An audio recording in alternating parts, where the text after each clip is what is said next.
Hello guys, আসসালামু আলাইকুম। শুভ সকাল বন্ধুরা। এক দোষে কেউ দোষী হয় না। একটা নারী চায় তার স্বামী সবার চাইতে বেশি সম্মানী থাকুক, এই লোভটাই তাদের সবচাইতে বেশি।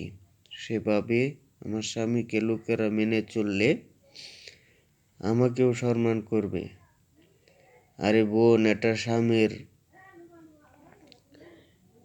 টাইটেলে তুমি কখনোই আশা করো না। সম্মান পেতে হলে আগে সম্মান দিতে শিখো, তুমিও পাবে। জানো তো, ভালোবাসা একতরফা হলে বেশি দিন লাস্টিং করে না, এটাই বাস্তব। এবং গুণী লোকের বাণী, সুখ খুঁজে সবাই হয়রানি।